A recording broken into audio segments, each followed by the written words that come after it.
ಶಾಸ್ತ್ರಿಗಳ ಉಪನ್ಯಾಸ ರದ್ದು. ಈ ವಿಚಿತ್ರ ನಡೆದ ಮಾರನೆಯ ದಿನ ಅಥವಾ ಮೂರನೆಯ ದಿನದ ಸಂಜೆ ಅದೇ ಸಭಾಮಂಟಪದಲ್ಲಿ ಸರ್ವೆಂಟ್ಸ್ ಆಫ್ ಇಂಡಿಯಾ ಸೊಸೈಟಿಯ ಸದಸ್ಯರಾಗಿ ಬೆಂಗಳೂರಿಗೆ ಬಂದಿದ್ದ ವಿ.ಎಸ್. ಶ್ರೀನಿವಾಸ ಶಾಸ್ತ್ರಿಗಳವರು ವಿದ್ಯಾಭ್ಯಾಸ ವಿಷಯವಾಗಿ ಉಪನ್ಯಾಸ ಮಾಡುವರು ಎಂದು ಪ್ರಕಟವಾಗಿತ್ತು. ಅಂದು ನಾನು ಕಂಡಂತೆ ಬಹುಶಃ 1,000 ಮಂದಿ ತಂಡವಾಗಿ ಆ ಉಪನ್ಯಾಸವನ್ನು ಕೇಳಬೇಕೆಂದು ಬಂದರು. ಈ ಸಭೆಯನ್ನು ಸಹ ಸರ್ಕಾರದ ಆಜ್ಞೆಯು ತಡೆಯಿತು. ಸಭೆ ಬಂದ್ ಎಂದು ತಿಳಿದ ಬಳಿಕ ಶಾಸ್ತ್ರಿಗಳೂ ತಮಿಳು ಇಂಗ್ಲಿಷುಗಳಲ್ಲಿ ದೊಡ್ಡ ವಿದ್ವಾಂಸರಾಗಿದ್ದ ಮಾಧವಯ್ಯನವರೂ ನಮ್ಮ ಮಿತ್ರಗೋಷ್ಠಿಯ ಒಟ್ಟಿಗೆ ಲಾಲ್ಬಾಗಿಗೆ ಹೋಗಿ ವಿನೋದವಾಗಿ ಮಾತುಕತೆಯಾಡಿಕೊಂಡು ಬಂದದ್ದು ನನಗೆ ಚೆನ್ನಾಗಿ ಜ್ಞಾಪಕವಿದೆ. ಅಂದು ನನಗಾದ ಆಶ್ಚರ್ಯವೇನೆಂದರೆ, ಶಾಸ್ತ್ರಿಗಳು ಸರ್ಕಾರವನ್ನಾಗಲಿ ಸಭೆಯನ್ನಾಗಲಿ ಕುರಿತು ಒಂದು ಮಾತನ್ನೂ ಆಡದಿದ್ದುದು. ಅವರು ಯಾವ ಟೀಕೆಯನ್ನೂ ಮಾಡಲಿಲ್ಲ, ಯಾವ ಊಹೆಯನ್ನೂ ಮಾಡಲಿಲ್ಲ. ನಾವು ಯಾರೋ ಒಬ್ಬರು ಅವರನ್ನು ಕೇಳಿದಾಗ ಅವರು ಹೇಳಿದ್ದು ಹೀಗೆ: ಗುರುಗಳಾದ ಗೋಖಲೆಯವರು ಇಂಥ ರಾಜಕೀಯ ವಿಷಮ ಸಂದರ್ಭಗಳನ್ನು ಕುರಿತು ನೀವು ಯಾರೂ ಕೋಪ ಪ್ರದರ್ಶನ ಮಾಡಬಾರದು, ಸ್ವತಂತ್ರ ಟೀಕು ಮಾಡಬಾರದು. ಪ್ರಜಾತತ್ವಕ್ಕೂ ನ್ಯಾಯಕ್ಕೂ ಸಂಬಂಧಪಟ್ಟ ಪ್ರಶ್ನೆ ಇದ್ದಲ್ಲಿ ಅದನ್ನು ಸಾವಧಾನವಾಗಿ ವಿಮರ್ಶೆ ಮಾಡಿ ಯುಕ್ತ ಕಾರ್ಯವನ್ನು ಕಾಲಕ್ರಮದಲ್ಲಿ ನಡೆಸಬಹುದು. ಆ ತುರ್ತಿನ ವಿಚಾರವನ್ನು ಸೊಸೈಟಿಯ ಮುಖ್ಯಸ್ಥರ ನಿರ್ವಾಹಕ್ಕೆ ಬಿಡಬಹುದು ಎಂದು ವಿಧಿಸಿರುವುದರಿಂದ ನಾನು ಈಗ ಯಾವ ಮಾತನ್ನೂ ಆಡತಕ್ಕದ್ದಲ್ಲ. ಇಷ್ಟರ ಮೇಲೆ ನನ್ನ ಊಹಾಪೋಹಗಳಿಗೆ ಒಂದಿಷ್ಟು ಆಧಾರ ಸಾಮಗ್ರಿ ಇರಬೇಕಲ್ಲ. ಅಂಥ ಸಂಗತಿಯೊಂದೂ ನನಗೆ ತಿಳಿದು ಬಂದಿಲ್ಲ. ನಿಮ್ಮೆಲ್ಲರಂತೆ ನಾನೂ ಆಶ್ಚರ್ಯಚಕಿತನಾಗಿದ್ದೇನೆ. ಹೀಗೆ ಆನಂದರಾಯರು ಉದ್ದೇಶವಿಲ್ಲದೆಯೇ ಮೈಸೂರಿನ ಪ್ರಜಾ ರಾಜಕೀಯಕ್ಕೆ ಕಾರಣಕರ್ತರಾದರು. ಇದರ ಕೋಲಾಹಲ ಬಹುಬೇಗ ದೇಶದ ಆದ್ಯಂತವೂ ಹರಡಿತು. ಆನಂದರಾಯರು ಸ್ವಭಾವದಲ್ಲಿ ದುಡುಕುವವರಲ್ಲ, ಉಗ್ರ ಪಕ್ಷದವರಲ್ಲ. ಅಂಥವರು ಹೀಗೆ ಮಾಡಲು ಬ್ರಿಟಿಷ್ ರೆಸಿಡೆಂಟನು ಅವರನ್ನು ಪ್ರೇರಿಸಿರಬಹುದೆಂದು ಕೆಲವರು ಅನುಮಾನಿಸಿದರು. ಯಥಾರ್ಥವೇನೋ ಇಂದಿಗೂ ಸಂದೇಹದಲ್ಲಿಯೇ ಉಳಿದಿದೆ. ಶ್ರೀನಿವಾಸ ಶಾಸ್ತ್ರಿಗಳ ಉಪನ್ಯಾಸಕ್ಕೆ ಸರ್ಕಾರ ತಡೆಯೊಡ್ಡಿದ ಪ್ರಕರಣದ ಪೂರ್ವಾಪರಗಳನ್ನೆಲ್ಲ ಗೋಖಲೆಯವರು ವಿಚಾರಿಸಿಕೊಂಡು ನಾವು ಮಾಡತಕ್ಕದ್ದು ಏನೂ ಇಲ್ಲ ಎಂದು ತೀರ್ಮಾನಿಸಿಕೊಂಡಿದ್ದಿರಬೇಕು. ಅವರು ಶ್ರೀನಿವಾಸ ಶಾಸ್ತ್ರಿಗಳವರನ್ನು ಕೇಳಿದ್ದನ್ನೂ ಬ್ರಿಟಿಷ್ ಸರ್ಕಾರದೊಡನೆ ಯತ್ಕಿಂಚಿತ್ತು ಪತ್ರವ್ಯವಹಾರ ನಡೆಸಿದ್ದನ್ನೂ ಶಾಸ್ತ್ರಿಗಳು ನನಗೆ ಒಂದು ಸಂದರ್ಭದಲ್ಲಿ ಹೇಳಿದರು. ಆ ಕಾಲದ ಇಂಡಿಯಾದ ರಾಜಕೀಯವನ್ನು ಕುರಿತು ಒಂದೆರಡು ಸಂಗತಿಗಳನ್ನು ನಾವು ಜ್ಞಾಪಕಕ್ಕೆ ತಂದುಕೊಳ್ಳಬಹುದು. 3 ಪಕ್ಷಗಳು. ಆಗ್ಗೆ ಕಾಂಗ್ರೆಸ್ ಸಂಸ್ಥೆ ಹುಟ್ಟಿ 25 ವರ್ಷವಾಗಿತ್ತು. ಅಂದಿನ ರಾಜಕೀಯಸ್ಥರಲ್ಲಿ 3 ಪಕ್ಷಗಳಿದ್ದವು. ಒಂದು, ಬ್ರಿಟಿಷ್ ಸರ್ಕಾರದಿಂದ ಕೆಲವು ರಿಯಾಯಿತಿಗಳನ್ನು ಅನುಕೂಲತೆಗಳನ್ನು ಮಾತ್ರ ನಾವು ಕೇಳಬೇಕಾದದ್ದು. ಬ್ರಿಟಿಷರು ತಮ್ಮ ವಿರೋಧಿಗಳು ಇಂಡಿಯನರು ಎಂದು ಭಾವಿಸುವಂತೆ ಮಾಡಬಾರದು. ದೇಶೀಯ ಜನರಿಗೆ ಸರ್ಕಾರದ ಸಿವಿಲ್ ಸರ್ವಿಸ್ ಮೊದಲಾದ ದೊಡ್ಡ ದೊಡ್ಡ ಹುದ್ದೆಗಳಲ್ಲಿ ಹೆಚ್ಚು ಹೆಚ್ಚು ಪಾಲು, ಸುಂಕ ತೆರಿಗೆಗಳಲ್ಲಿ ಇಳಿತಾಯ, ಕೆರೆ ಕಾರ್ಖಾನೆ ಮೊದಲಾದ ದೇಶಾಭ್ಯುದಯ ಕಾರ್ಯಗಳು ಇವನ್ನು ಕ್ರಮಕ್ರಮವಾಗಿ ಕೈಗೂಡಿಸಿಕೊಳ್ಳಬೇಕು. ಇಂಥವನ್ನು ಮಾತ್ರ ಕೇಳಬೇಕು. ಬ್ರಿಟಿಷರ ಬುಡಕ್ಕೆ ಏಟು ಹಾಕುವ ಪ್ರಯತ್ನ ಮಾಡಬಾರದು. ಇದು ಆನಂದರಾಯರ ತಂದೆ ರಾಜ ಸರ್ ಟಿ ಮಾಧವರಾಯರ ಪಕ್ಷ. 2, ಸಣ್ಣ ಸಣ್ಣ ರಿಯಾಯಿತಿಗಳೂ ಅನುಕೂಲತೆಗಳೂ ಅಷ್ಟೇ ನಮಗೆ ಸಾಲದು. ನಮಗೆ ಮೂಲಧಾತುವಾದ ರಾಜ್ಯಾಧಿಕಾರ ಅವಶ್ಯವಾಗಿದೆ. ಬ್ರಿಟಿಷ್ ದೇಶವು ತನ್ನ ಶಾಖಾ ರಾಜ್ಯಗಳಲ್ಲಿ ಕೆನಡಾ, ಆಸ್ಟ್ರೇಲಿಯಾ ಮೊದಲಾದ ಕಡೆ ಜನತೆಗೆ ಕೊಟ್ಟಿರುವಂತೆ ನಮಗೂ ಡೊಮಿನಿಯನ್ ಸ್ಟೇಟಸ್ ಎಂಬ ಸಾಮಂತಾಧಿಪತ್ಯವನ್ನು ಕೊಡಬೇಕು. ಬ್ರಿಟಿಷ್ ಸರ್ಕಾರವು ಸದ್ಯಕ್ಕೆ ಈ ವಾಗ್ದಾನವನ್ನು ಕೊಟ್ಟು ನಾವು ಕ್ರಮಕ್ರಮವಾಗಿ ಆ ದರ್ಜೆಗೆ ಹತ್ತಲು ಅವಕಾಶ ಕಲ್ಪಿಸಬೇಕು. ಇದು ಗೋಖಲೆ ಮೊದಲಾದವರ ಪಕ್ಷ. 3, ಬ್ರಿಟಿಷ್ ಸರ್ಕಾರವು ತನ್ನ ಬಿಡಾರವನ್ನೆತ್ತಿ ತೊಲಗಬೇಕು. ಇದರಲ್ಲಿ ಮಧ್ಯರಂಗ ವ್ಯವಸ್ಥೆಗೆ ಅವಕಾಶವಿಲ್ಲ. ಅವರು ಹೊರಡಲಿ. ಇದು ಬಾಲಗಂಗಾಧರ್ ತಿಲಕ್ ಮೊದಲಾದವರ ಪಕ್ಷ. ಆನಂದರಾಯರ ವರ್ತನೆ.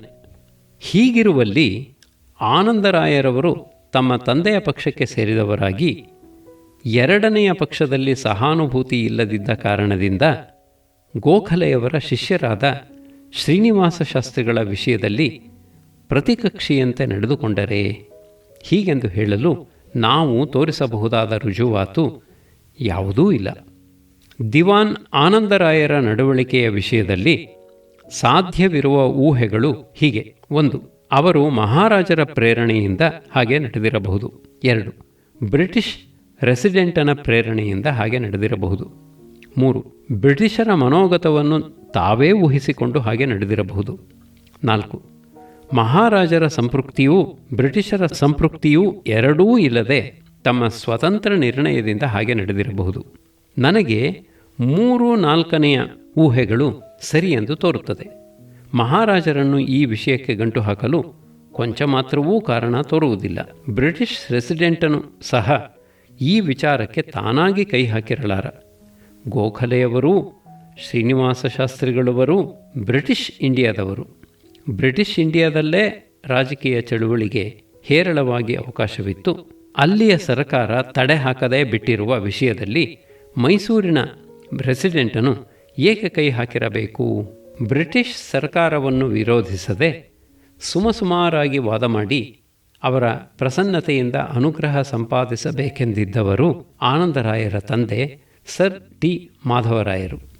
ಆನಂದರಾಯರು ಶ್ರೀನಿವಾಸ ಶಾಸ್ತ್ರಿಗಳ ಉಪನ್ಯಾಸದಿಂದ ಬ್ರಿಟಿಷ್ ಸರ್ಕಾರಕ್ಕೆ ಅಪಾಯ ಬಂದೀತೋ ಏನೋ ಎಂದು ಹೆದರಿ, ಅಥವಾ ಬ್ರಿಟಿಷ್ ಸರ್ಕಾರಕ್ಕೆ ವಿರೋಧಿಗಳಾದವರೊಡನೆ ತಮಗೆ ಸಹಾನುಭೂತಿ ಇಲ್ಲವೆಂದು ವ್ಯಕ್ತಪಡಿಸಲು ಉದ್ದೇಶಿಸಿ ಶ್ರೀನಿವಾಸ ಶಾಸ್ತ್ರಿಗಳ ಸಭೆಗೆ ಭಂಗ ತಂದಿರಬಹುದು. ಇದು ನನ್ನ ಒಂದಾನೊಂದು ಅನುಮಾನ. ಇದಕ್ಕೂ ಗಟ್ಟಿಯಾದ ಆಧಾರವನ್ನು ನಾನು ಕೊಡಲಾರೆ. ವಿ ಎಸ್ ಶ್ರೀನಿವಾಸ ಶಾಸ್ತ್ರಿಗಳವರ ವಿಷಯದಲ್ಲಿ ಆನಂದರಾಯರಿಗೆ ಹೆಚ್ಚಿನ ಅಭಿಮಾನವಿರಲಿಲ್ಲವೆಂದು ನನ್ನ ಶಂಕೆ. 1912-13 ಸುಮಾರಿನಲ್ಲಿ ದಕ್ಷಿಣ ಆಫ್ರಿಕಾದಲ್ಲಿ ಗಾಂಧಿಯವರು ಅಲ್ಲಿಯ ಬಿಳಿಯ ಜನರ ವಿಷಯದಲ್ಲಿ ಭಾರತೀಯರ ಅಸಮಾಧಾನವನ್ನು ತಿಳಿಸಲು ಸತ್ಯಾಗ್ರಹದ ಚಳುವಳಿಯನ್ನು ಹೂಡಿದ್ದರು. ಆ ಬಗೆಗೆ ಇಂಡಿಯಾದ ಜನರು ತಮ್ಮ ಸಹಾನುಭೂತಿಯನ್ನು ವ್ಯಕ್ತಪಡಿಸಬೇಕೆಂದೂ ಆ ನಿಧಿಗೆ ಚಂದಾ ಹಣ ಒದಗಿಸಬೇಕೆಂದೂ ಗೋಖಲೆಯವರು ಮಹಾಜನಕ್ಕೆ ಬೇಡಿಕೆ ಸಲ್ಲಿಸಿದ್ದರು. ಆ ಮೇರೆಗೆ ಚಂದಾ ಹಣ ಶೇಖರಿಸಲು ಬೆಂಗಳೂರಿನಲ್ಲಿ ಒಂದು ಸಭೆ ನಡೆದು ಒಂದು ಸಮಿತಿ ಏರ್ಪಾಟಾಯಿತು. ಆ ಸಮಿತಿಯ ಪರವಾಗಿ ರಾವ್ ಬಹದ್ದೂರ್, ಬಿ ಕೆ ಗರುಡಾಚಾರ್ಯರು, ಕೆ ಎಸ್ ಕೃಷ್ಣಯ್ಯರವರು, ನಾನು ಚಂದಾ ಬೇಡುವುದಕ್ಕೆಂದು ಒಂದು ದಿನ ಬೆಳಗ್ಗೆ ಆನಂದರಾಯರ ಮನೆಗೆ ಹೋದೆವು. ಆ ವೇಳೆಗೆ ಅವರು ಪದವಿಯಿಂದ ವಿಶ್ರಾಂತರಾಗಿದ್ದರು. ನಮ್ಮ ದುರದೃಷ್ಟದಿಂದ ಅದರ ಹಿಂದಿನ ದಿನವೇ ಆನಂದರಾಯರ ಕೈಗೆ ಮದ್ರಾಸಿನ ಇಂಡಿಯನ್ ರಿವ್ಯೂ ಇಂಗ್ಲಿಷ್ ಮಾಸಪತ್ರಿಕೆಯ ಒಂದು ಪ್ರತಿ ಶ್ರೀನಿವಾಸ ಶಾಸ್ತ್ರಿಗಳವರ ಲೇಖನವನ್ನು ಅಗ್ರಸ್ಥಾನದಲ್ಲಿ ಪ್ರಕಟಿಸಿದ್ದದ್ದು ಬಂದು ಸೇರಿತ್ತು. ನಾವು ನಮ್ಮ ಬೇಡಿಕೆಯನ್ನು ವಿವರಿಸುತ್ತಿದ್ದೆವು. ಆನಂದರಾಯರ ಮುಖಮುದ್ರೆ ಗಡುಸಾಗಿತ್ತು. ಅವರು ನಮ್ಮ ಮಾತಿನ ನಡುವೆ ಇಂಡಿಯನ್ ರಿವ್ಯೂ ಪತ್ರಿಕೆಯ ಮುಖಪತ್ರದ ಮೇಲೆ by B S Srinivasa Shastri ಎಂದು ಅಚ್ಚಾದ ಪಂಕ್ತಿಯ ಮೇಲೆ ಬೆರಳುಡುತ್ತಾ ವೈ ಡಸ್ ದಿಸ್ ಜೆಂಟ್ಲ್ಮನ್ ಎಂದು ಅಡ್ಡ ಬರುತ್ತಿದ್ದರು. ಶಾಸ್ತ್ರಿಗಳ ಹೆಸರನ್ನು ತಮ್ಮ ಬಾಯಿಂದ ನುಡಿಯಲು ಅವರಿಗೆ ಏಕೋ ಮನಸ್ಸು ಬಾರದೆ ಹೋಯಿತು. ಪಿಂಚನ್ ದಾರ ಶಾಸ್ತ್ರಿಗಳ ಆ ಲೇಖನವಾದರೋ ನಮ್ಮ ಉದ್ದೇಶವನ್ನೂ ಕುರಿತದ್ದೇ. ದಕ್ಷಿಣ ಆಫ್ರಿಕಾದಲ್ಲಿ ನೆಲೆಸಿದ್ದ ಭಾರತೀಯ ಜನರು ಅಲ್ಲಿಯ ಬಿಳಿಯ ಜನರಿಂದ ಅನ್ಯಾಯವನ್ನೂ ಅವಮಾನವನ್ನೂ ಅನುಭವಿಸುತ್ತಿದ್ದದ್ದರ ಪೂರ್ವಾಪರ ವಿಮರ್ಶೆಯೇ ಆ ಲೇಖನದ ವಿಷಯ. ಆನಂದರಾಯರು ಇನ್ನೂ ರೇಗುತ್ತಾ, ಯಾಕೆ ಹೋದರು ನಮ್ಮ ಜನ ದಕ್ಷಿಣ ಆಫ್ರಿಕಕ್ಕೆ? ಇವರನ್ನು ಯಾರು ಹೋಗೆಂದರು? ಅವರ ಜವಾಬ್ದಾರಿಯ ಮೇಲೆ ಅವರು ಹೋಗಿದ್ದರೆ ಅನುಭವಿಸಲಿ, ಅಥವಾ ಹಿಂದಿರುಗಿ ತಮ್ಮ ಊರಿಗೆ ಬರಲಿ. ಈ ರೀತಿ ವಾಗ್ವಾದ ನಡೆಸಿದರು. ನಾವು ಯಾರೂ ಏನನ್ನೂ ಬದಲು ಹೇಳಲಿಲ್ಲ. ನಾನು ಜವಾಬು ಹೇಳಬಾರದೆಂದು ಹಿರಿಯರಾದ ಗರುಡಾಚಾರ್ಯರು, ಕೃಷ್ಣಯ್ಯರ್ ಅವರು ನನ್ನ ಬಾಯಿ ಮುಚ್ಚಿಸಿದರು. ನಾನು ತಾವು ಹೇಳುವುದು ವಾದದ ವಿಷಯ, ನಾವು ಬಂದಿರುವುದು ಕಷ್ಟ ಪರಿಹಾರದ ಯಾಚನೆಗಾಗಿ. ಜನ ಕಷ್ಟಪಡುತ್ತಿದ್ದಾರೆ ಅಲ್ಲವೇ ಎಂದೆ. ಆನಂದರಾಯರು, ನಾನು ಈಗ ಪಿಂಚನ್ದಾರ, ನನ್ನಲ್ಲಿ ಈಗ ಏನಿದೆ ಎಂದರು. ನಾವು ಬರಿಗೈಯಾಗಿ ಅಲ್ಲಿಂದ ಹಿಂತಿರುಗಿದೆವು. ಮೊದಲ ಭೇಟಿ. ನಾನು ಆನಂದರಾಯರನ್ನು ಮೊದಲ ಸಾರಿ ಕಂಡದ್ದು 1910 ಸುಮಾರಿನಲ್ಲಿ.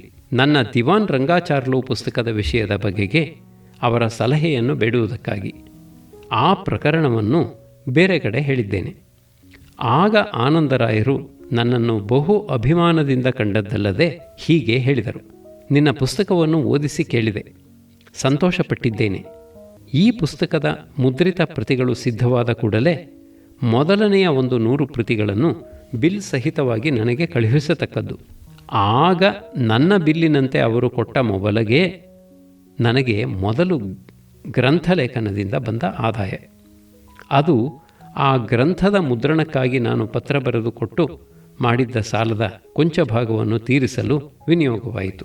ಇಲ್ಲಿ ಜ್ಞಾಪಕದಲ್ಲಿ ಇರಬೇಕಾದ ಸಂಗತಿ ಇದು: ಆ ವೇಳೆಗೆ ನನ್ನ ರಾಜಕೀಯವೆಂಥದ್ದೆಂಬುದು ಆನಂದರಾಯರಿಗೆ ತಿಳಿದಿರಲಿಲ್ಲ. ನನಗೆ ಶ್ರೀನಿವಾಸ ಶಾಸ್ತ್ರಿಗಳವರ ಪರಿಚಯವಾದದ್ದು 1910ರ ತರುವಾಯ. ಆನಂದರಾಯರ ಸರ್ಕಾರವು ಶಾಸ್ತ್ರಿಗಳ ಸಭೆಯನ್ನು ತಡೆಗಟ್ಟಿದಾಗ ಅಲ್ಲಿಂದೀಚೆಗೆ ಶಾಸ್ತ್ರಿಗಳು ನನ್ನಲ್ಲಿ ಅಭಿಮಾನವುಳ್ಳವರೆಂಬ ಸಂಗತಿಯೂ ನಾನು ಶಾಸ್ತ್ರಿಗಳಲ್ಲಿ ಗೌರವ ಬುದ್ಧಿಯುಳ್ಳವನೆಂಬ ಸಂಗತಿಯೂ ಆನಂದರಾಯರ ತಿಳುವಳಿಕೆಗೆ ಹೇಗೋ ಬಂದಿರಬೇಕು. 1941ರ ಸುಮಾರಿನಲ್ಲಿ ಬ್ರಿಟಿಷ್ ಸರ್ಕಾರವು ಇಂಪೀರಿಯಲ್ ವಾರ್ ಕೌನ್ಸಿಲ್ ಎಂಬ ಸಾರ್ವಭೌಮಿಕ ಯುದ್ಧ ಸಮಿತಿಯನ್ನು ನೇಮಿಸಿ, ಆ ಸಮಿತಿಯಲ್ಲಿ ಇಂಡಿಯಾದ ಪ್ರತಿನಿಧಿಯಾಗಿ ಬಿಕಾನೇರ್ ಮಹಾರಾಜರವರು ಸರ್ ಗಂಗಾಪ್ರಸಾದ ವರ್ಮರವರು ಸದಸ್ಯರಾಗಿರತಕ್ಕದ್ದು ಎಂದು ಗೊತ್ತು ಮಾಡಿತು. ಬಹಿರಂಗ ಪತ್ರ. ನಾನು ಬಿಕನೇರ್ ಮಹಾರಾಜರಿಗೆ ಬಂದಿದ್ದ ಮನ್ನಣೆಯನ್ನು, ಯಶಸ್ಸನ್ನು ವ್ಯಾಜ ಮಾಡಿಕೊಂಡು ಆ ಮಹಾರಾಜರ ಹೆಸರಿಗೆ ದೇಶೀಯ ಸಂಸ್ಥಾನಗಳ ರಾಜಕೀಯವನ್ನು ಕುರಿತು 10-15 ಬಹಿರಂಗ ಪತ್ರಗಳನ್ನು ಬರೆದು ಪ್ರಕಟಿಸಿದೆ. Problems of Indian native states, open letters to his highness the Maharaja of Bikaner by a Mysorean. ಈ ಬಹಿರಂಗ ಪತ್ರಗಳನ್ನು ಒಟ್ಟುಗೂಡಿಸಿದ ಸಣ್ಣ ಪುಸ್ತಕವನ್ನು ಪತ್ರಿಕೆಗಳಲ್ಲಿ ವಿಮರ್ಶಿಸಿದರು. ಅಂಥ ವಿಮರ್ಶನಕರ್ತರಲ್ಲಿ ಪಾಲನಪುರ್ ಸಂಸ್ಥಾನದ ಯುವರಾಜರು ಒಬ್ಬರು. ಅವರು ಟೈಮ್ಸ್ ಆಫ್ ಇಂಡಿಯಾ ಪತ್ರಿಕೆಯಲ್ಲಿ ವಿಮರ್ಶೆ ಮಾಡಿ ಮೆಚ್ಚಿದ್ದಲ್ಲದೆ ನನಗೆ ವೈಯಕ್ತಿಕವಾಗಿ ಒಂದು ಪತ್ರ ಬರೆದು ಅದರಲ್ಲಿ ನೀವು ಸರ್ ಟಿ ಮಾಧವರಾವ್ ಎಂಬವರ ಉಪನ್ಯಾಸದಿಂದ ಉದಾಹರಿಸಿದ್ದೀರಷ್ಟೇ, ಆ ಉಪನ್ಯಾಸಗಳ ಸಂಗ್ರಹವನ್ನು ನನಗೆ ಕಳುಹಿಸುವ ಉಪಕಾರ ಮಾಡಬೇಕು ಹೀಗೆಂದಿದ್ದರು. ಉಪನ್ಯಾಸದ ದಫ್ತರುಗಳು. ಸರ್ ಟಿ ಮಾಧವರಾಯರ ಉಪನ್ಯಾಸಗಳ ಪುಸ್ತಕ ನನ್ನಲ್ಲಿರಲಿಲ್ಲ. ಅಂಥ ಪುಸ್ತಕ ಒಂದು ಉಂಟು ಎಂಬುದು ನನಗೆ ತಿಳಿದಿರಲಿಲ್ಲ. ವಾಸ್ತವವಾಗಿ ಆ ಪುಸ್ತಕ ಮುದ್ರಿತ ರೂಪದಲ್ಲಿ ಇರಲೂ ಇಲ್ಲ. ಹೇಗಾದರಾಗಲಿ ಆನಂದರಾಯರನ್ನು ವಿಚಾರಿಸಿದರೆ ವಸ್ತುಸ್ಥಿತಿ ನನಗೆ ಕರಾರುವಾಕ್ಕಾಗಿ ತಿಳಿದು ಬಂದೀತು. ಅದು ತಿಳಿದು ಬಂದ ಮೇಲೆ ನನಗೆ ಬಂದಿದ್ದ ಕಾಗದಕ್ಕೆ ಪ್ರತ್ಯುತ್ತರ ಬರೆಯತಕ್ಕದ್ದು. ಹೀಗೆ ಆಲೋಚನೆ ಮಾಡಿಕೊಂಡು ನಾನು ಆನಂದರಾಯರ ಬಳಿಗೆ ಹೋದೆ. ಅವರು ಎಂದಿನಂತೆ ಮರ್ಯಾದೆ ತೋರಿ ಬರಮಾಡಿಕೊಂಡು, ನಾನೇ ನಿಮ್ಮನ್ನು ನೋಡಬೇಕೆಂದಿದ್ದೆ, ನೀವು ಬಂದದ್ದು ಒಳ್ಳೆಯದೇ ಆಯಿತು ಎಂದರು. ನಾನು, ಸಂದರ್ಭವೇನೋ ಆನಂದರಾಯರು, ನೀವು ನಿಮ್ಮ ಪುಸ್ತಕದಲ್ಲಿ ನನ್ನ ತಂದೆಗಳವರ ಉಪನ್ಯಾಸದಿಂದ ವಾಕ್ಯಗಳನ್ನು ಉದಾಹರಿಸಿದ್ದೀರಲ್ಲ, ಆ ಉಪನ್ಯಾಸ ಹೇಗೆ ಸಿಕ್ಕಿತು ನಿಮಗೆ? ನಾನು, ಒಬ್ಬ ಸ್ನೇಹಿತರ ಕೃಪೆಯಿಂದ. ಅವರ ಹೆಸರನ್ನು ನಾನು ಹೇಳಲಾರೆ. ಆನಂದರಾಯರು, ಅವರ ಹೆಸರನ್ನು ಕೇಳಬೇಕೆಂಬುದು ನನ್ನ ಉದ್ದೇಶವಲ್ಲ. ನೀವು ನನ್ನ ತಂದೆಗಳವರ ಉಪನ್ಯಾಸವನ್ನೆಲ್ಲ ನೋಡಿದ್ದೀರಾ? ಇದಿಷ್ಟೇ ನನ್ನ ಪ್ರಶ್ನೆ. ನಾನು ಆ ಉಪನ್ಯಾಸಗಳನ್ನು ಪೂರ್ತಿ ನೋಡಿಲ್ಲ. ನಾನು ನೋಡಿರುವುದು ತುಣುಕು ಮಿಣುಕುಗಳನ್ನು, ಯಾರೋ ಕೊಟ್ಟಷ್ಟನ್ನು. ನನಗೆ ಅದನ್ನು ಕೊಟ್ಟವರು ಪ್ರಾಮಾಣಿಕರೆಂದು ಪೂರ್ಣ ನಂಬಿಕೆ ಇದೆ. ಮಾಧವರಾಯರ ವಾಕ್ಯಗಳು ಸಾರವತ್ತಾಗಿದ್ದರಿಂದ ಅವುಗಳನ್ನು ಉದಾಹರಿಸಿದ್ದೇನೆ. ಆನಂದರಾಯರು, ಆ ಉಪನ್ಯಾಸಗಳನ್ನು ನೋಡಲು ನಿಮಗೆ ಇಷ್ಟ ಉಂಟೋ? ನಾನು, ಸಂಪೂರ್ಣವಾಗಿ ಇಷ್ಟ ಉಂಟು, ಅವಶ್ಯವಾಗಿ ಇಷ್ಟ ಉಂಟು.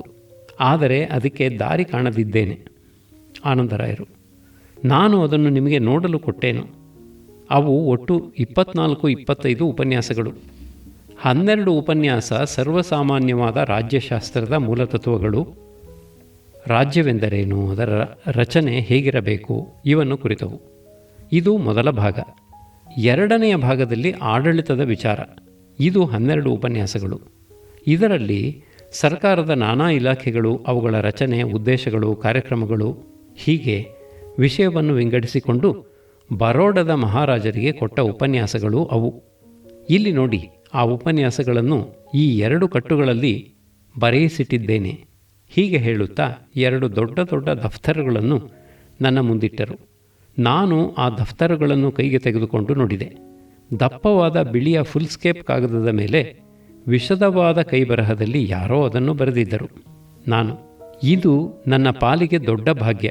ಆನಂದರಾಯರು, ನೀವು ಮೊದಲು ಒಂದು ದಫ್ತರನ್ನು ತೆಗೆದುಕೊಂಡು ಹೋಗಿ ನೋಡಿ, ಅದನ್ನು ವಾಪಸ್ಸು ಕೊಟ್ಟು ಎರಡನೆಯ ದಫ್ತರನ್ನು ತೆಗೆದುಕೊಂಡು ಹೋಗಿ. ನಾನು, ಆಗಬಹುದು, ತಮ್ಮಿಂದ ದೊಡ್ಡ ಉಪಕಾರವಾಯಿತು. ದಫ್ತರನ್ನು ತಂದು ನಾನು ಓದಿ ಗೊತ್ತಾಗಿದ್ದ ವಾಯಿದೆಯೊಳಗಾಗಿ ಅವರಿಗೆ ತಲುಪಿಸಿದೆ. ಎರಡನೆಯ ದಫ್ತರನ್ನು ಹಿಂದಕ್ಕೆ ಕೊಟ್ಟಾಗ ಆನಂದರಾಯರು ಕೇಳಿದರು. ಆನಂದರಾಯರು, ಹೇಗಿದೆ ಉಪನ್ಯಾಸಗಳು? ನಾನು, ತುಂಬ ಬೋಧಪ್ರದವಾಗಿವೆ. ಅತ್ಯಂತ ಅವಶ್ಯವಾದ ತತ್ವಗಳನ್ನೂ ಅಭಿಪ್ರಾಯಗಳನ್ನೂ ಅವುಗಳಲ್ಲಿ ಮನಸ್ಸು ಮುಟ್ಟುವಂತೆ ಸ್ಪಷ್ಟಪಡಿಸಿದ್ದಾರೆ. ನಮ್ಮ ರಾಷ್ಟ್ರಕಶಾಸ್ತ್ರ ವ್ಯಾಸಂಗಿಗಳಿಗೂ ಎಲ್ಲ ರಾಜಕೀಯಸ್ಥರಿಗೂ ಅವಶ್ಯವಾದ ಗ್ರಂಥ ಇದು. ನಮ್ಮ ದೇಶೀಯ ರಾಜರುಗಳಂತೂ ಇಂಥ ಗ್ರಂಥವನ್ನು ಮನಸ್ಸಿಟ್ಟು ಓದಿದರೆ ಅವರ ಭವಿಷ್ಯವೂ ಅವರ ಪ್ರಜೆಗಳ ಭವಿಷ್ಯವೂ ಎಷ್ಟೋ ಉತ್ತಮವಾದೀತು. ಆನಂದರಾಯರು, ಇದನ್ನು ಮುದ್ರಿಸಿ ಪ್ರಕಟಿಸುವುದಕ್ಕೆ ಎಷ್ಟು ಖರ್ಚಾದೀತು? ನಾನು, ಮೊದಲನೆಯ ಸಂಪುಟಕ್ಕೆ 1,000 ರೂಪಾಯಿ, ಎರಡನೆಯ ಸಂಪುಟಕ್ಕೆ 1,000 ಆಗಬಹುದು. ಅಚ್ಚಿನ ಕರಡು ಪ್ರತಿಗಳನ್ನು ತಿದ್ದುವುದೇ ಮೊದಲಾದ ಎಲ್ಲ ಕಾರ್ಯಗಳನ್ನು ತಮ್ಮ ಅಪ್ಪಣೆಯಾದರೆ ನಾನು ನೋಡಿಕೊಳ್ಳುತ್ತೇನೆ. ನಾನು ಯಾವ ರುಸುಮನ್ನೂ ತೆಗೆದುಕೊಳ್ಳುವವನಲ್ಲ. ನನ್ನ ಸ್ವಂತ ಸಂತೋಷಕ್ಕಾಗಿ ಈ ಕೆಲಸ ಮಾಡುವವನು. ಆನಂದರಾಯರು, 1-2 ನಿಮಿಷ ಯೋಚಿಸಿ. 2,000 ರೂಪಾಯಿ ವೆಚ್ಚವಾಗುತ್ತದೆಯೇ? ನನ್ನಲ್ಲಿ ಅಷ್ಟು ಹಣ ಇಲ್ಲವಲ್ಲ. ನಾನು ಬಡವ. I am A poor man. ಈ ಉತ್ತರ ಬಂದ ಮೇಲೆ ಅಲ್ಲಿ ಇನ್ನೊಂದು ಕ್ಷಣ ಇರುವುದಕ್ಕೂ ನನಗೆ ತಾಳ್ಮೆ ಇರದೆ ಹೋಯಿತು. ತಾವು ಆಲೋಚಿಸೋಣವಾಗಲಿ ಎಂದು ಹೇಳಿ ಕೈ ಮುಗಿದು ಹೊರಟು ಬಂದೆ. ಲೋಭವೇ? ಆನಂದರಾಯರು ಲೋಭಿ ಎಂದು ತಿಳಿಯಲು ನನಗೆ ಕಾರಣ ಎಂದೂ ಇರಲಿಲ್ಲ. ಅವರು YMCA ಎಂಬ ಕ್ರಿಶ್ಚಿಯನ್ ಸಂಸ್ಥೆಗೂ, ಶ್ರೀನಿವಾಸ ಮಂದಿರಕ್ಕೂ, ಇತರ ಸಾರ್ವಜನಿಕ ಸಂಸ್ಥೆಗಳಿಗೂ ಯಥೋಚಿತ ದ್ರವ್ಯ ಸಹಾಯ ಮಾಡಿದ್ದರೆಂಬುದು ನನಗೆ ತಿಳಿದಿತ್ತು. ನನ್ನ ಸ್ವಂತ ಅನುಭವದಲ್ಲಿಯೇ ಅವರು ಉದಾರಿಗಳಾಗಿದ್ದರು. 1910ರಲ್ಲಿ ನನಗೆ ಉದಾರತೆ ತೋರಿದವರು 1914ರಲ್ಲಿ ಆ ಗುಣದ ಅಭಾವವನ್ನು ತೋರಿದ್ದರ ಅರ್ಥವೇನು? ಆ 4 ವರ್ಷಗಳಲ್ಲಿ ಏನೋ ಒಂದು ಕಾರಣ ಒದಗಿರಬಹುದೆಂದು ನಾನು ಊಹಿಸಿಕೊಂಡಿದ್ದೇನೆ. ನನ್ನ ಊಹೆ 2 ಸಂಗತಿಗಳು ನನ್ನ ಅನುಮಾನಕ್ಕೆ ಕಾರಣವಾಗಿವೆ. 1, 1910ರ ವೇಳೆಗೆ ನನ್ನ ರಾಜಕೀಯ ಪಂಥ ಎಂಥದೆಂಬುದು ಆನಂದರಾಯರ ಮನಸ್ಸಿಗೆ ಸ್ಪಷ್ಟಪಟ್ಟಿರಲಿಲ್ಲ. 1914ರ ವೇಳೆಗೆ ಅದು ಸ್ಫುಟವಾಗಿತ್ತು. ನನ್ನದು ಪ್ರಜಾ ರಾಜಕೀಯ. 2, 1910ರವರೆಗೆ ಶ್ರೀನಿವಾಸ ಶಾಸ್ತ್ರಿಗಳಿಗೂ ನನಗೂ ಪರಿಚಯವೇ ಆಗಿರಲಿಲ್ಲ. 1914ರ ವೇಳೆಗೆ ನಾನು ಅವರಿಗೆ ಒಂದು ದೃಷ್ಟಿಯಿಂದ ಸಹಚಾರಿ ಎಂಬುದು ಸಿದ್ಧವಾಗಿತ್ತು. ಅದು ಆನಂದರಾಯರಿಗೆ ತಿಳಿದು ಬಂದಿರಬೇಕು. ಇದು ಸಂಪೂರ್ಣವಾಗಿ ನನ್ನ ಊಹೆಯ ಮಾತು. ಇದಕ್ಕೆ ವಾಸ್ತವಿಕ ಸತ್ಯದ ಆಧಾರ ಉಂಟೋ ಇಲ್ಲವೋ ನಾನು ಹೇಳಲಾರೆ. ಆನಂದರಾಯರು ನಯ ವಿನಯ ಗಾಂಭೀರ್ಯಗಳಿಂದ ಸಂಭಾವಿತರು. ಅವರು ದಿವಾನರಾಗಿ ಶಾಸನ ಸಭೆಯ ಅಧ್ಯಕ್ಷರಾಗಿದ್ದಾಗ ಅವರು ಆ ಸಭೆಯ ಕಾರ್ಯಕ್ರಮಗಳನ್ನು ನಡೆಸಿದ್ದನ್ನು ನಾನು ನೋಡಿದ್ದೇನೆ. ಆಗ ನಾನು ಪ್ರೆಸ್ ಗ್ಯಾಲರಿ ಎಂಬ ಸುದ್ದಿಗಾರರ ಶ್ರೇಣಿಯಲ್ಲಿ ಕುಳಿತಿರುತ್ತಿದ್ದೆ. ಅಂಥ ಒಂದು ಸಂದರ್ಭದಲ್ಲಿ ಚರ್ಚೆಯ ವಿಷಯ ಹಿಂದೂ ರಿಲಿಜಿಯಸ್ ಡಿಸೆಬಿಲಿಟೀಸ್ ಬಿಲ್ ಎಂಬ ಕಾನೂನಿನ ಮಸೂದೆ ಡ್ರಾಫ್ಟ್. ಹಿಂದೂ ಮತದಲ್ಲಿ ಹುಟ್ಟಿದಾತ ಮತಾಂತರಕ್ಕೆ ಸೇರಿದರೆ ಆತನ ಪಿತ್ರಾರ್ಜಿತವಾದ ಆಸ್ತಿಯಲ್ಲಿ ಅವನಿಗೆ ಭಾಗ ಸಲ್ಲತಕ್ಕದ್ದಲ್ಲವೆಂದು ಆಗ ಇದ್ದ ಕಾನೂನು. ಇದಕ್ಕೆ ಮನ್ವಾದಿ ಸ್ಮೃತಿಗಳ ಆಧಾರ ಉಂಟು. ಅದನ್ನು ತಿದ್ದಿ ಮತಾಂತರ ಸ್ವೀಕಾರವು ಪಿತ್ರಾರ್ಜಿತದಲ್ಲಿರುವ ಹಕ್ಕಿಗೆ ಅಡ್ಡಿಯಾಗದಂತೆ ಮಾಡಬೇಕು ಎಂಬುದು ಆ ಮಸೂದೆಯ ತಾತ್ಪರ್ಯ. ಈ ಮಸೂದೆಗೆ ದೇಶದಲ್ಲಿ ವಿರೋಧ ಪ್ರಬಲವಾಗಿತ್ತು. ಶಾಸನ ಸಭೆಯಲ್ಲಿ ಆ ಮಸೂದೆಯನ್ನು ಸೂಚಿಸಿದವರು ಆಗ ಸೀನಿಯರ್ ಕೌನ್ಸಿಲರ್ ಆಗಿದ್ದ ಸರ್ KP ಪುಟ್ಟಣ್ಣ ಶೆಟ್ಟರು. ಅದಕ್ಕೆ ವಿರೋಧವಾಗಿದ್ದವರು ಹೈಕೋರ್ಟ್ ಜಡ್ಜಿ ಪದವಿಯಿಂದ ಆಗ ನಿವೃತ್ತರಾಗಿದ್ದ ಎ ಕೃಷ್ಣಸ್ವಾಮಿ, ಎ ರಂಗಸ್ವಾಮಿ ಅಯ್ಯಂಗಾರ್ಯರವರು, ಮೈಸೂರಿನ ಅಡ್ವೊಕೇಟ್ ಎ ರಾಮಣ್ಣನವರು, ಭಿಕ್ಷಾನ್ನದ ರಾಮಣ್ಣ, ಮೈಸೂರಿನ ಅಡ್ವೊಕೇಟ್ ಡಿ ವೆಂಕಟರಾಮಯ್ಯನವರು ಬಹು ತೀವ್ರವಾಗಿ ವಿರೋಧಿಸಿದರು. ವಿರೋಧ ಪಕ್ಷವು ಪ್ರಬಲವಾಗಿದ್ದರಿಂದ ಆ ಮಸೂದೆ ಮುಂದೆ ಸಾಗಲಿಲ್ಲವೆಂದು ನನ್ನ ಜ್ಞಾಪಕ. ಶ್ರೀಮನ್ ಮಹಾರಾಜರವರಿಗೂ ಸಹ ಆ ಮಸೂದೆಯಲ್ಲಿ ಅಭಿಮತವಿರಲಿಲ್ಲವೆಂದೂ, ಮೈಸೂರು ಸರ್ಕಾರದಲ್ಲಿ ಯಾರೂ ಆ ಬಗೆಗೆ ಉತ್ಸಾಹಿಗಳಾಗಿರಲಿಲ್ಲವೆಂದೂ, ಆದರೆ ಕ್ರಿಶ್ಚಿಯನ್ ಮಿಷನರಿಗಳ ಒತ್ತಾಯಕ್ಕಾಗಿಯೂ ಬ್ರಿಟಿಷ್ ರೆಸಿಡೆಂಟನ ಒತ್ತಾಯದಿಂದಲೂ ಸರ್ಕಾರ ಆ ಮಸೂದೆಯನ್ನು ಆಲೋಚಿಸುವ ವ್ಯಾಜ ನಡೆಸಿತೆಂದು, ಜನಾಭಿಪ್ರಾಯ ಅದಕ್ಕೆ ವಿರೋಧವಾಗಿದ್ದದ್ದು ಸರ್ಕಾರದ ಮುಖ್ಯಸ್ಥರ ಮನಸ್ಸಿಗೆ ಅನಿಷ್ಟವಾಗದೆ ಇಷ್ಟವೇ ಆಗಿತ್ತೆಂದು ಜನ ಹೇಳಿಕೊಳ್ಳುತ್ತಿದ್ದರು. ನಾನಾದರೋ ಆಗ ಕೇವಲ ವರದಿಗಾರನಾಗಿದ್ದರಿಂದ ನಾನು ಆನಂದರಾಯರನ್ನು ಕುರಿತಾಗಲಿ ಮಸೂದೆಯನ್ನು ಕುರಿತಾಗಲಿ ಟೀಕೆ ಮಾಡಬೇಕಾದ ಸಂದರ್ಭವೇ ಇರಲಿಲ್ಲ. ನಾನು ಆನಂದರಾಯರನ್ನು ಅವರ ಆಡಳಿತದ ವಿಷಯವಾಗಿ ಆಕ್ಷೇಪಿಸಲು ಕಾರಣವಿರಲಿಲ್ಲ. ಆನಂದರಾಯರವರ ಕಾಲದಲ್ಲಿ ಅಖಿಲ ಭಾರತೀಯ ರಾಜಕೀಯವು ಮೈಸೂರಿನ ಆಡಳಿತಕ್ಕೆ ಅವಶ್ಯ ಸಂಬಂಧಪಟ್ಟದ್ದಾಗಿರಲಿಲ್ಲ. ಪ್ರಜಾ ರಾಜಕೀಯದ ಪ್ರಶ್ನೆಯ ಒತ್ತಾಯವೂ ಆಗ್ಗೆ ಇರಲಿಲ್ಲ. ಮೈಸೂರಿನ ಆಡಳಿತವಷ್ಟನ್ನು ಮಾತ್ರವೇ ನಾವು ದೃಷ್ಟಿಯಲ್ಲಿ ಇರಿಸಿಕೊಂಡು ನೋಡಿದರೆ ಆನಂದರಾಯರನ್ನು ಕೃತಕೃತ್ಯರಾದವರ ಪಂಕ್ತಿಯಲ್ಲಿ ಗಣನೆ ಮಾಡತಕ್ಕದ್ದಾಗಿದೆ. ಅವರು ಎಲ್ಲ ದೃಷ್ಟಿಗಳಿಂದಲೂ ದೊಡ್ಡ ಮನುಷ್ಯರು. ಜನರನ್ನು ಕಾಣುವ ರೀತಿ, ಸಾರ್ವಜನಿಕ ಪ್ರಶ್ನೆಗಳಲ್ಲಿ ಉದಾರ ಮನೋಭಾವ, ಅಧಿಕಾರಸ್ಥರಿಗೆ ತೋರುತ್ತಿದ್ದ ಮರ್ಯಾದೆ, ಇಂಥ ಎಲ್ಲ ವಿಷಯಗಳಲ್ಲಿಯೂ ಅವರದು ದೊಡ್ಡ ದಾರಿ. ಅವರು ಅಕ್ರಮವನ್ನು ಕ್ಷಮಿಸಿದವರಲ್ಲ, ಕೀಳುತನವನ್ನು ಸಹಿಸಿದವರಲ್ಲ, ನ್ಯಾಯವನ್ನೂ ಸತ್ಯವನ್ನೂ ಎತ್ತಿ ಹಿಡಿದವರು, ಎಲ್ಲದರಲ್ಲಿಯೂ ಕ್ರಮ ನಿಯಮಗಳನ್ನು ಹಿಡಿದಿದ್ದವರು. ಅವರ ಎಲ್ಲ ನಯ, ಎಲ್ಲ ಸಭ್ಯ, ಎಲ್ಲ ಪ್ರಾಮಾಣಿಕ ಅವರಲ್ಲಿ. ಅವರು ಸಾಹಿತ್ಯ ಪ್ರೇಮಿಗಳು. ಗ್ಲಾಡ್ಸ್ಟನ್ ರಾಜ್ಯ ವಿಚಕ್ಷಣನನ್ನು ಆದರ್ಶವಾಗಿ ಇರಿಸಿಕೊಂಡಿದ್ದವರು. ಸದ್ಗ್ರಂಥ ವ್ಯಾಸಂಗದಲ್ಲಿ ಕುತೂಹಲವಿದ್ದವರು. ಎಲ್ಲಕ್ಕಿಂತ ಮುಖ್ಯವಾಗಿ ಅವರು ತಮ್ಮ ಶಕ್ತಿ ಸಾಮರ್ಥ್ಯಗಳ ಮಿತಿಯನ್ನು ಅರಿತುಕೊಂಡಿದ್ದವರು. ಅವರು ಹೆಚ್ಚಿನ ಸಾಹಸಕ್ಕೆ ಹೊರಡದಿದ್ದರೂ ಅವಶ್ಯವಾಗಿ ಆಗಬೇಕಾಗಿದ್ದದರಲ್ಲಿ ಕಡಿಮೆ ಮಾಡಿದವರಲ್ಲ. ನಮ್ಮ ಮನೆಯ ಬಾವಿಯಲ್ಲಿ ನೀರು ಊರ ಮುಂದಿನ ಕೆರೆಯಲ್ಲಿ ಇರುವಷ್ಟು ಇಲ್ಲ. ಆದರೆ ನಮ್ಮ ಮನೆಯವರ ಉಪಯೋಗಕ್ಕಾಗಿ ನೆರೆಮನೆಗೆ ಹೋಗಬೇಕಾದದ್ದಿಲ್ಲ. ಇದೂ ಒಂದು ಸಂತೋಷದ ಸಂಗತಿಯಲ್ಲವೇ?